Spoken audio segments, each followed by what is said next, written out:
মধ্য সমানুপাতি নির্ণয় পরীক্ষার জন্য অত্যন্ত গুরুত্বপূর্ণ একটা টপিক। তাই আজকে আমরা শিখে নেব উইদিন সেকেন্ডে কিভাবে মধ্য সমানুপাতি বার করতে হয়। 9 আর 16 আছে, এদের মধ্য সমানুপাতি কি হবে বলতে হবে। কি করব?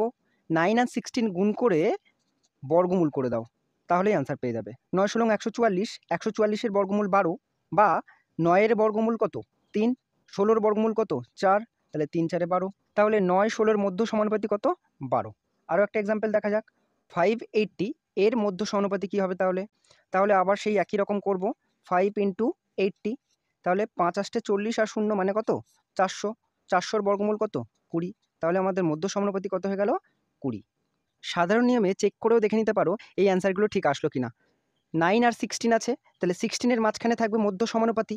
এবার মাঝখানে যেটা থাকে সেটা ডাবল করে লিখতে হয়। তাহলে 9 x ডাবল x 16, মানে মাঝখানে যাই থাকুক সেটা ডাবল করে লিখে নেবো। এবার ইস টু মানে বাই আর ডাবল ইস টু মানে ইকুয়াল আমরা জানি। তাহলে 9/x ইকুয়াল টু x/16, তাই না?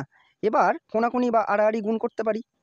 x গুণ করে x স্কোয়ার, স্কোয়ার থাকার জন্য, স্কোয়ারটা তোলার জন্য উল্টো দিকে আমাদের কি হয়? স্কোয়ার রুট বা বর্গমূল।